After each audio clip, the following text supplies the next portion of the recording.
Welcome to Redefining Real Estate. I'm Rylan. And I'm Morgan. Expect a mix of education, humor, and authentic conversation as we explore all things real estate. Let's jump into today's episode. All right, guys. So today we're going to be talking about the pros and cons of buying new construction in real estate. So stick around to the end to see whether new construction is going to be a good option for you when you are ready to make a move. So starting off with the pros, I know that one of the big things that draw people into new construction properties are typically like the builder and the lender incentives. Yes, for sure. What have you been seeing in this market? Yeah. I have a client interested in some Stylecraft homes right now. Pretty big builder locally for us. So they have some programs going on right now. One of them is like a 4.99% interest rate as a first-time home buyer. And then the other one, so it's like an and/or. The other one is $10,000 wherever you want it in your deal. So it could be to help with your down payment. It could be to cover some closing costs. It's just $10,000 for you to use, and you kind of just get to pick which is going to be better for you. That's one that I've been seeing pretty commonly with them, and something I feel is pretty normal is just to see a better interest rate with their preferred lender. Yeah. So, and is the $10,000, is that with their lender, or is that, because you said and or, so is the 10,000, is that with their lender, or does it matter? Yes. So it's with their preferred lender. You can choose that 10,000 Okay. or the 4.99. Gotcha. But yeah, that's something I've been seeing recently. But I mean, what about you? What have you been seeing? Similar things. Right Okay. now in our market, I think being closer to the end of the year is when I typically see builders have more motivation to offer incentives and do Okay. more price reductions, just Right. because it's typically a slower time of the year. Okay.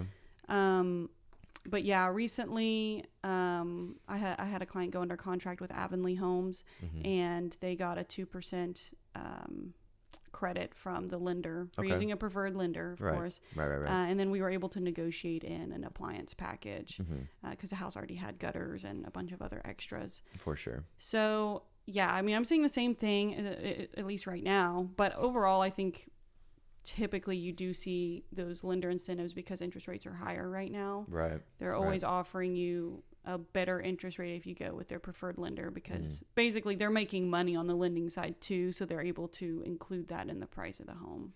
Have you ever, because this lender that Stylecraft is using, I've never heard of them before. Have you ever experienced like any issues with using preferred lenders? Definitely. Okay. So a lot of times, well, I guess it depends on the builder, right? If it's like a local builder here in Bryan-College Station, sometimes their preferred lender is like an actual local lender, which is different than a nationwide builder like Lennar, D.R. Horton. Right. And not saying that they're bad, but sometimes their lenders, because they're also owned by the builder's company, they just tend to drop the ball, or they'll qualify people and then get to a week before closing and financing falls through because they didn't actually get all the information they needed up front, just because they were trying to get them under contract and through the process. For sure. Yeah. I never like to steer our clients, or not steer, but recommend our clients use someone that I haven't personally used in the past. And it was a little weird going with the preferred lender just because they don't know me, I don't know them. But I mean, so far so good. We haven't had any major concerns or anything like that. But I was just curious because that's something that kind of went through my mind. But I didn't know if you had any experience with that.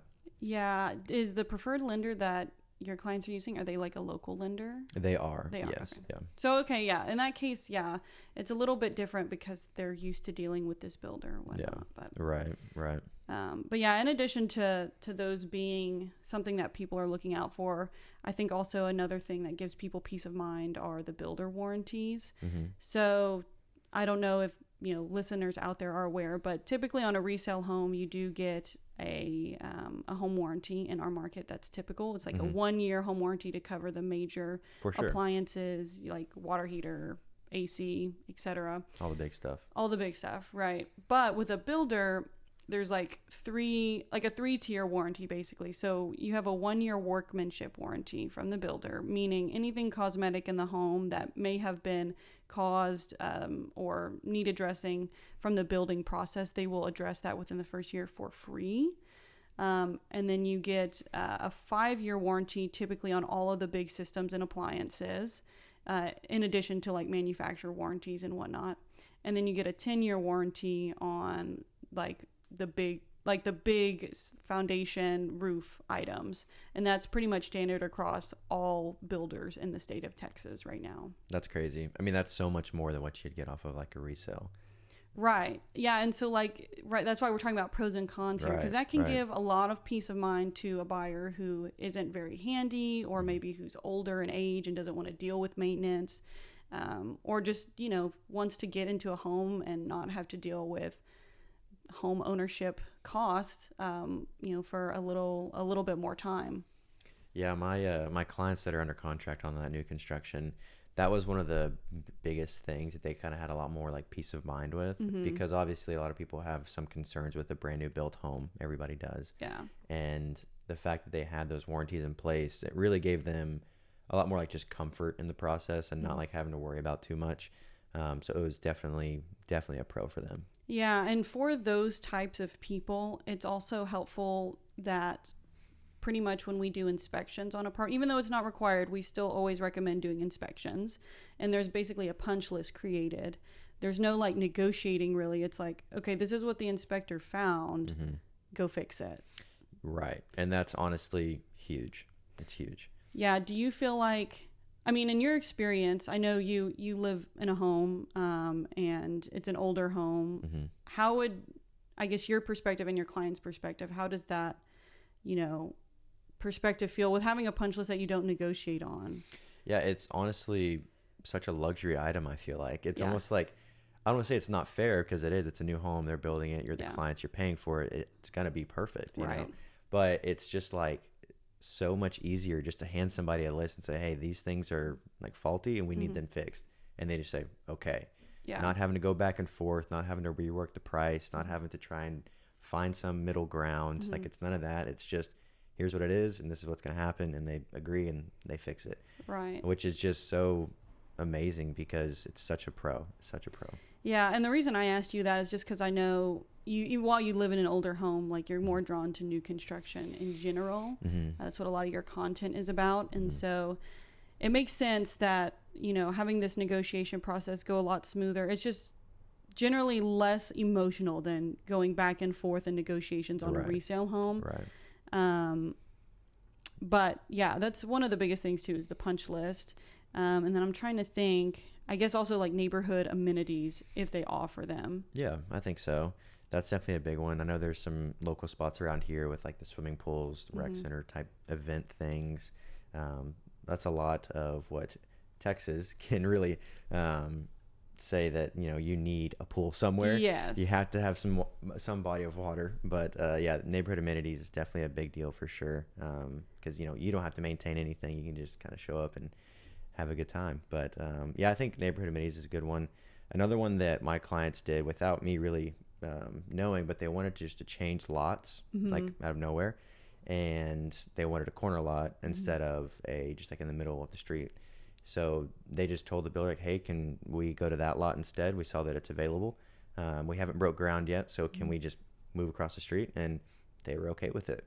And obviously you can't really do that in a resale because the home's already there, but that was a pretty big pro for them as well. They really just kind of had their fair chance at whatever they wanted. So. Right. So you have more flexibility in the actual location of the lot. Without picking the floor plan, sometimes picking the interior finishes. A lot of times I think when people think of new construction, it can be overwhelming because they think, oh my God, like, do I have to pick out every single finish that goes in here? But the reality is, depending on your price range, you're probably going to be looking at a spec home, which is pretty much just a home that has already been designed, and you just choose from a handful of choices, whether it's floor plan, finishes inside, upgrades.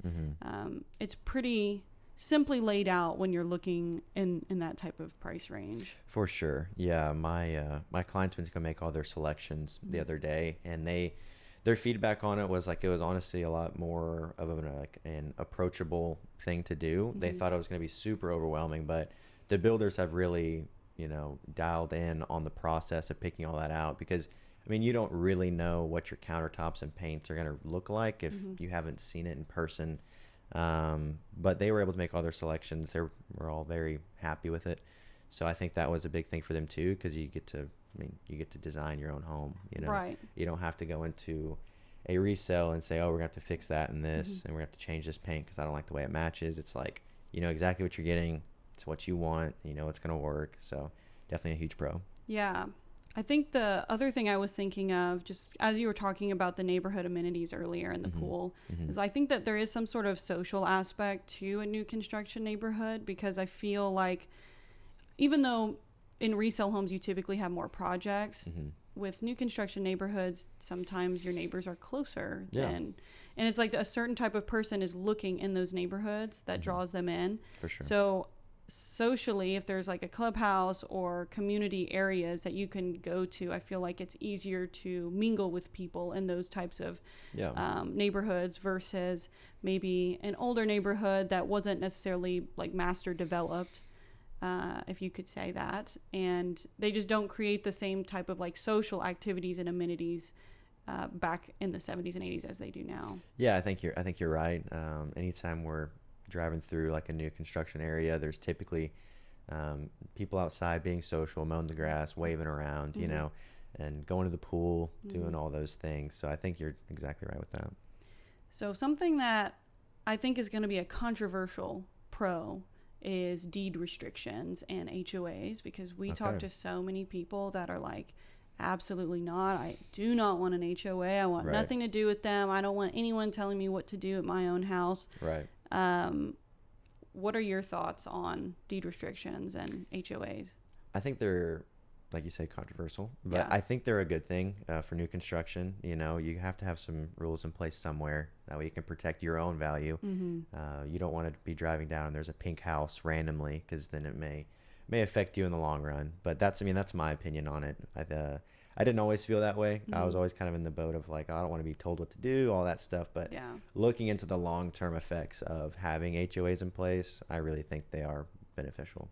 Yeah, and I think a lot of our clients feel the same way, as like they don't necessarily want to be restricted themselves because they think, like anybody would, well, I'm not going to do X, Y, and Z. Why would anybody else do that? I want to have the ability to have freedom, but also you have to remember not everybody is like you. And Mm-hmm. some people, when they see no restrictions, like, you know, they're really thinking no restrictions. Let me start a business out here. Let me start, you know, Right. a mechanic shop. Let me have all my cows and horses and goats. And maybe that's what you're looking for.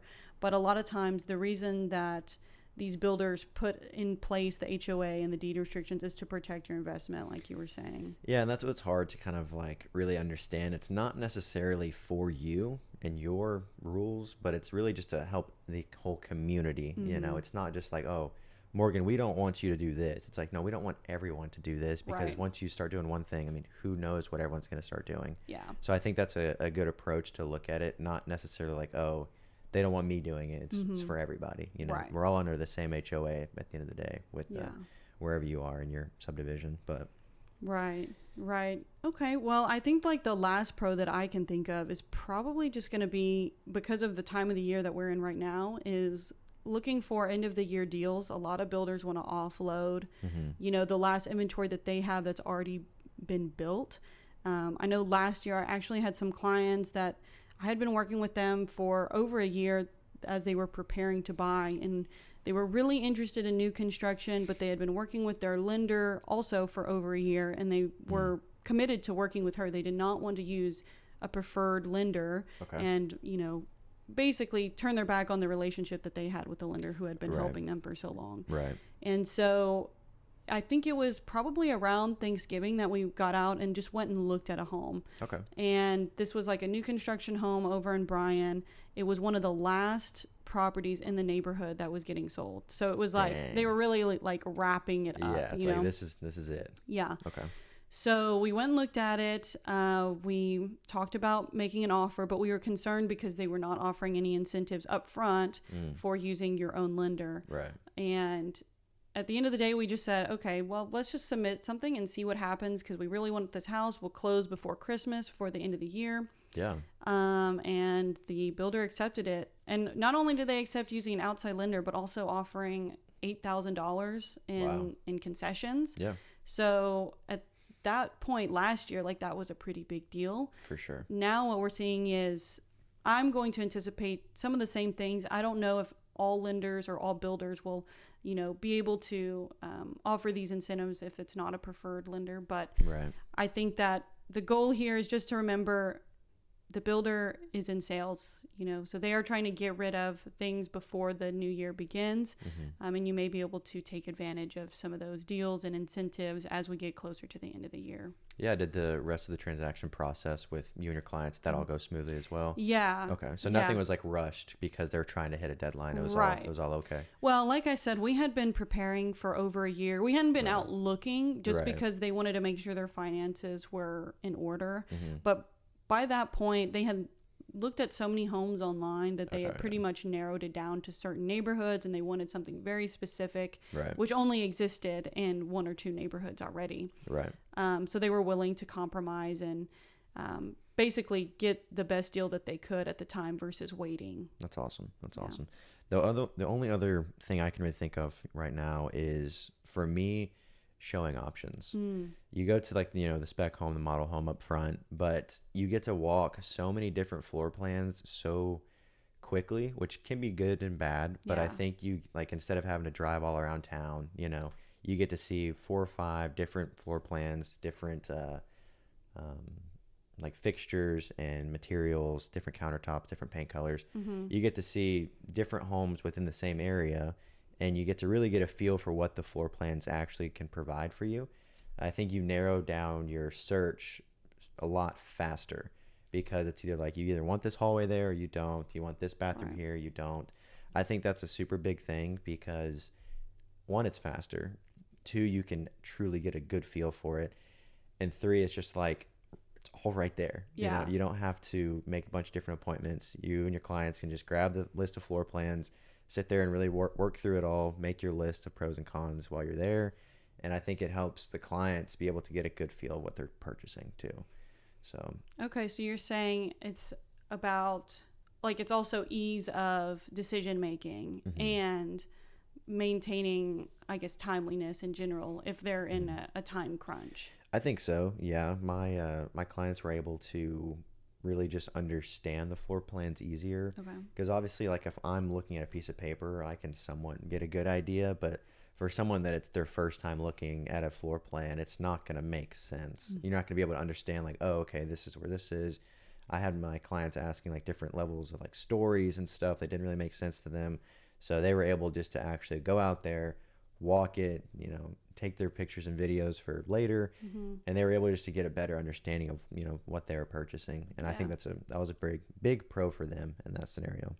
Yeah, I totally agree. And I think for the most part, all of these pros are centered around the fact that it can be simpler and easier and quicker for a buyer looking to purchase if they do decide to go with a new construction. Now, getting into the cons on that same note, a lot of people think that if they go to a builder and they don't have representation, that's completely fine, because it's a new construction. What could go wrong, or what kind of value could a realtor provide?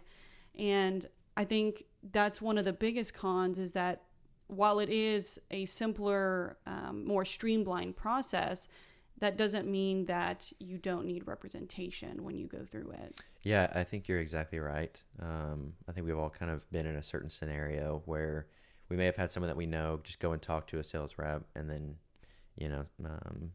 they may not understand that they could also have the representation. But what has been your experience with that? Well, I've dealt with a lot of new construction clients, but a lot of times when we first start working together, they are somewhat interested in new construction, but they're interested in certain neighborhoods where new construction isn't offered. And so we kind of get to new construction through a process of elimination versus starting the other way around. But more recently, I did have someone who was kind of in that same situation where she was referred to me by one of her family members that had bought in a new construction neighborhood. Okay. And so the first conversation I had with her was, do you want to be near your family in that neighborhood because the builder is offering X, Y, and Z?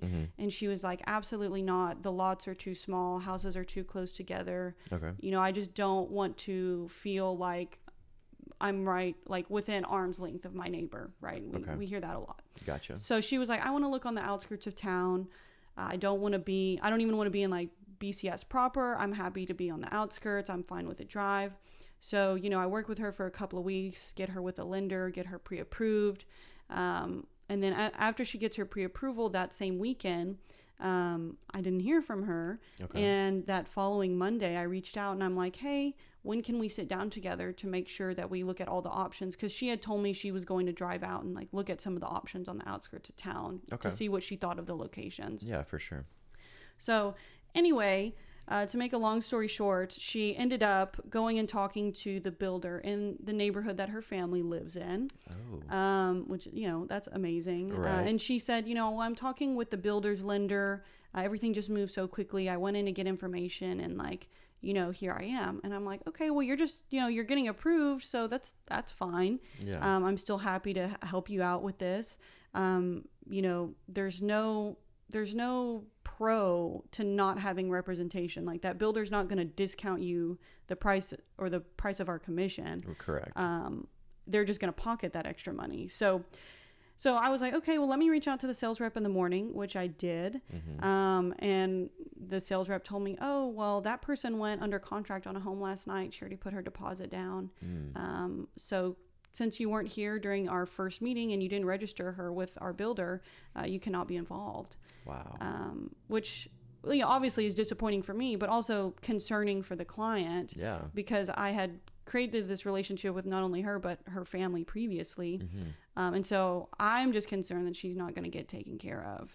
Yeah, for sure. And that's like, at the end of the day, that's what we're all trying to do. That's what representation is for, is to make sure that nothing is missed, you know. And yes, this process is streamlined, but there's also a lot of things that like we do every single day that we can help and assist and make sure our clients are getting, you know, taken care of at the end of the day. Because now, I mean, who knows what's going on and what's being missed. And obviously she didn't go there to not use you. So she said she was going there just to get information. Right. Did she get the information she was looking for? I mean, it sounds like she did. She went under contract that evening. Yeah. So. Well, what I've experienced is because the process can be more streamlined, and especially if you're at the end of the month, it's almost like you're going to a car dealership. They want to make a deal before the end of the month because these sales reps, they're paid like salaried plus bonuses from what I understand for the most part. So you go in there at the end of the month and they're like, well, these incentives are only going to be offered until this date, which is typically they restart or turn over at the end of the month or the end of the quarter. Okay. So it can feel like there's a lot more pressure for someone to do something right then and there versus taking some time to think about it. But yes, this client, I called her afterwards to explain the situation, and she was like, you know, that was not my intention at all. I didn't mean for that to happen. Everything just moved very quickly. Yeah. I gave them your information. I thought that they would loop you in, and that was simply not the case. And even when I talked to the sales rep and reached out to her to get clarification on her side of the story of what had happened. For sure. She told me, well, it's not my job to explain how representation works to anybody. Wow. So again, not all sales reps are going to be like super sleazy or scumbags. Like a lot of times they're great people. For sure. It's just at the end of the day, they have a job, and that job is to sell the builder's homes. It's not to be like a licensed realtor and represent anybody besides the builder. And that's something that most people just don't understand. Yeah. And honestly too, like, not that she was maybe this was her intention, but she also just saved like however much commission they were offering on their home. You know, they are, like you said, they get to pocket that now and they get to deploy that money elsewhere. Right. So. Right. Exactly. So I think that's one of the biggest cons, is that it's just so easy for an uneducated person on this process to go in there to get information and ultimately put yourself in a bad position where you could have had representation, someone on your side, someone who does this every day, looking out for you. And I even told the clients who referred her to me, I was like, hey, I'm really concerned for your family member because as you remember with this builder, we had to go back and forth with them multiple times from the inspections, which should have just been a punch list. But at that time, the houses were being built so quickly that there were a lot of things that were popping up. Okay. And so, yes, you can be the squeaky wheel, of a client for them. But it's a lot easier when you have a professional that's representing you, and it definitely lights a larger fire under them to get something done when you have someone say, hey, I've done this before. This is not how other people do it. This is not normal, versus, a consumer saying, hey, like, can you do these things, please? You're right. Yeah, I think you're right. I had a friend of mine who I used to work with. We had spoke a little bit in person. He was considering, getting into the real estate, no longer renting, first-time home buyer. He told me he was kind of on a little bit further of a timeline. Yeah. And if I had to assume, I don't know, but I'm going to assume that he was probably just looking at new construction homes online. Yeah. And then he got in contact with a sales rep here in town, ended up going into contract with them, which I didn't know that at the time.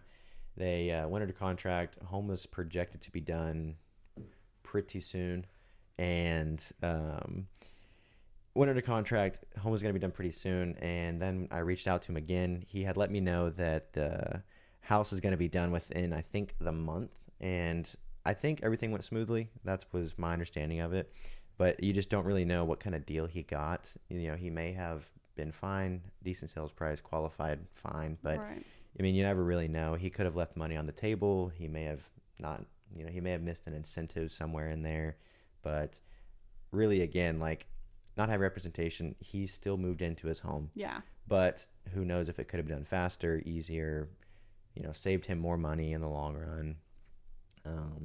Really just don't know. So, I mean, it wasn't like he was in a bad spot. I just think he could have been in a better one. Right. Right. And something that a lot of people don't know about new construction is when you work with their preferred lender or any lender that you get qualified with for new construction, you have to be very careful about the amount that they are quoting you for the monthly payment, because as you can imagine, for property taxes, that first year that a home is being built, it's just taxed as an empty lot. So until the county comes back out and assesses the property when it's been finished, right, your property taxes are not going to be accurate. So I've heard so many horror stories of someone purchasing a new construction home, their payments being what they were told for the first year, right, and then the next year they go up $400, $500, $600 a month. Oof. Because they were not educated and they didn't realize there was something going on that should have been fixed initially. And so basically they get into a situation where they really couldn't have afforded it to begin with. Right. But the numbers that they were given were inaccurate, right, and they weren't explained the process thoroughly. Right. Yeah, I think that's definitely a big thing. What's your recommendation on figuring out what the actual taxes would be for that property? So you have to just use a calculation for property taxes on the actual purchase price of the home. Gotcha. So whenever you get information from the preferred lender or any lender that you're working with, typically they're going to provide you a loan worksheet, which is going to be like an itemized worksheet of cost for the whole entire process. For sure. And this should break down what the property taxes are and at what amount they are taxing it on. So if it says, 2.17% tax rate for $60,000, that's not the price you're paying for the home, right? So why are you only putting aside that much for property taxes? Yeah. So that's the biggest red flag, and that's why it's hard, because these builders offer only specific incentives with certain lenders. And I would think that is one of the cons, as well as that you don't have the ability all the time to just use who you would like to. For sure. Kind of shifting gears a little bit, but still in the cons column. The lots are often very, very similar. I think some people like some character in the backyard, if you will, but a lot of new construction is very similar with each other. there's not a whole lot like going on, you know. Mm-hmm. But what do you think? Yeah, like I mentioned earlier that my client was looking in this new construction neighborhood, and to put things into perspective, we're looking, under 300, under 350. Right. So we're not looking at custom homes. We're looking at, spec homes with builders locally. So her biggest thing was like, I don't want to feel like I'm right on top of my neighbor. Okay. And I hear that from so many people. Right. But at the end of the day, you have to remember, like, unless you are huge on entertaining outside in your backyard and you are that person, and also you're not social with your neighbors, yes, then it's not really going to be that big of a deal. But we hear this all the time, that the lots are too small, the lots are too narrow, and they're going to be too small for what people are wanting, or the privacy that people are wanting. Right. Yeah, I think you're right. A lot of people tell me it's like all those houses are stacked. Yeah. They're all stacked on top of each other. Yes. But I mean, I think you're right. If you're a super social person and you think you're too close, like, I would assume you'd be close with your neighbors too. Right.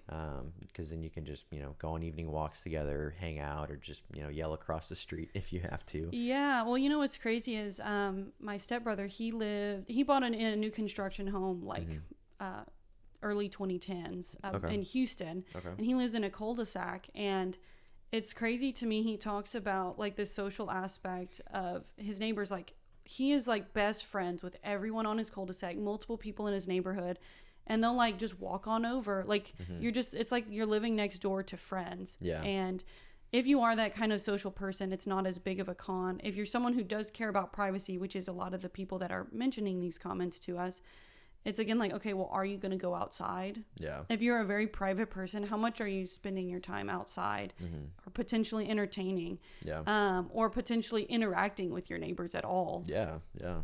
Yeah. I think you're right. Okay. What's one more that you think for cons? So we talked about HOAs being a pro. I think also people think they're a con, like we talked about. So people believe that they're going to be heavily restricted with HOAs. And to be fair, depending on the neighborhood, you certainly can be. If you're looking in higher price ranges, and when I say higher, I mean, $400,000 or $500,000 plus. Yeah. They want to keep the integrity of the neighborhood and the sales values. So yes, they may require you to build, at a certain square footage. Has to be over 2,000 square feet. You have to run any designs by the architectural committee to make sure it's in line. Right. And yes, that can be a headache for a lot of people. Yeah, I think so. I mean, rightfully so. Yeah, and what's crazy is some of the more expensive neighborhoods, they have restrictions on like landscaping. Wow. So like you can't change certain aspects of your landscaping before running it by the architectural committee. Do you have to have like a certain flower or? Certain flower, but also like a certain plan, I think, because they don't want just like, wildflowers growing throughout the whole front yard. For you sure. pretty much have to come to the committee with plans drawn up of what you plan to do. That's crazy. Yeah. That's crazy. But I mean, you got to protect your property value, Yeah. It's to protect you in the long run. Right. So. Right. So some other cons are going to be, during the process, I've experienced just an issue with like timeliness of the builder, like not staying on track. Yeah. And if I wasn't a part of the transaction, I don't know how it would have gone, because we have ourselves that can be like another layer of protection for our clients, but also we use a professional transaction coordinator. For sure. So we've got like multiple people checking in on these timelines and on these processes. And once we do have inspections done, you can get one done as early as framing. And so once you have that done, you give them the punch list. You still have to make sure that they actually do all the things. While it is easy to just say, hey, you're required to do these things. Right. You have to make sure that they get done the right way. Yeah. Yeah, for sure. For sure. The something that kind of comes to mind with timelines is like when they first start construction, like in the MLS, it'll say projected date this, and then you get to the projected date and they're like still doing the framework and stuff. Yeah. It's like, they're not under contract, so they're not necessarily like super speedy. But it's always kind of funny to see how those timelines actually amount, but yeah, absolutely. And, on that same vein with timelines and negotiations, a lot of times unlike a resale home, you're not going to be able to come in and say, hey, based on these inspections, all these repairs are needed, come down on the price or give me additional seller concessions, right? Yes. Yeah. Like what you agree to in the beginning is what it's going to be. It's not going to change from that. So you have to do all of your homework up front, which again is why it can be concerning to not have someone just watching what's going on and having representation during that time. Yeah. But yeah, so no real negotiation on price. There may be some things that you can negotiate on and work the numbers around. And I know that you had a situation recently where y'all were able to get a little creative with the builder, but we were, yeah. The builder was offering $4,000 in concession. My clients needed $7,000 to make the deal work. So the builder wasn't really willing to move too much from that. We were too far off, and we were able to bump up the sales price by about $2,000, and then the builder offered $1,000. So it worked out. In the end, we did negotiate, yes, but at the end of the day, it was the same sales price, and my clients got the concessions. Right. So it was everybody wins, but it wasn't necessarily like we got a reduced price point. Right. Like you can't go into the model home and be like, okay, I want $20,000 off of the property. Like that's not realistic. Exactly. Whereas maybe if you were looking at a resale home, depending on market conditions, $20,000 again, that's a lot of money off the price, right? But maybe you can get there through negotiations and inspections because there's wiggle room in there when you make an offer. Right. For sure. So yeah. Okay. Well, I think that's all of the pros and cons that we plan to talk about. So if you have any questions for us on the new construction process or any questions about real estate at all, feel free to reach out to us here on the channel, or you can follow us on our social media accounts, which will be linked down below. If you got any value from this, make sure to follow and subscribe. And we would love if you left us a rating on Spotify or subscribe to us on YouTube. All right. We will see y'all on the next one.